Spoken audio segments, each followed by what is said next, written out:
fa gida ne babba, ga location. Wannan hanyar kuma inda a daidaitan can yayi gashi nan, ga titi nan a daidaita na wucewa. Dan haka gida ne akan titi, baka da nisa da titi, kana kallo titi. Gashi nan ya sha security, shi an ɗaga shi. Wannan shine driving din. Wannan kaga driving duk girman mota za ta shige shi insha Allah. Gashi ya sha gota,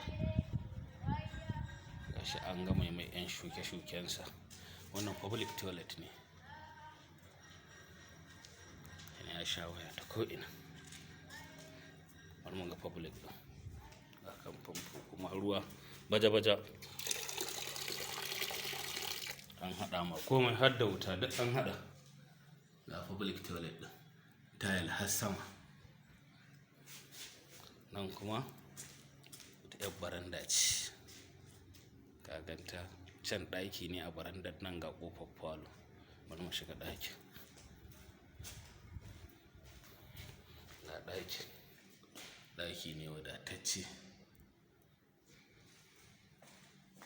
ga toilet a cikinsa. Toilet ɗin ma ƙato ne gashi, masha Allah tabarakallah.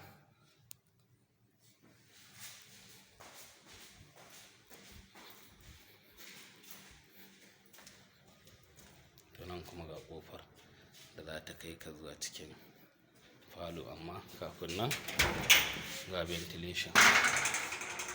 An gan shi? To sai mu shiga nan ƙofar, da kuma nan shine ƙofar falon. Ga fa falo, masha Allah tabarakallah. Ga falo na iya ganin ka. Can wajen sa kayan kallo ne, ɗaki hagu ɗaki dama. Gashi nan ba. Nan ga ɗaki, nan ɗaki ne, shi ma ga toilet ɗinsa.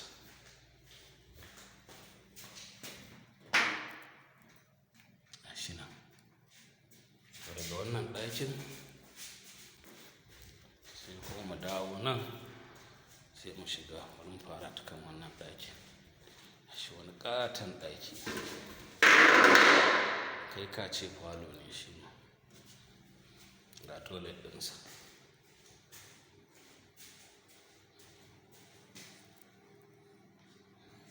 ga kuma ventilation a cikinsa. To duwa yawa ka gan shi. To in muka fita daga shi ga ɗaya ɗaki, shi ma da toilet ɗinsa. Shi ma ƙaton ɗaki, ga ventilation, ga toilet ɗinsa. Shi sai aka samu tsugunawa.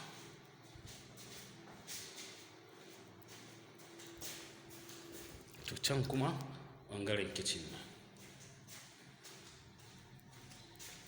ga kitchen ɗin. Dakin ne a saman kitchen ɗin, tile daga sama har ƙasa. A cikin kitchen ɗin kuma sai aka yi wani ventilation. Cikin ventilation ɗin aka sa rijiya, aka sa sumo. Gashi nan za a rufe rijiyar, to shi ne ruwa ko ta ina.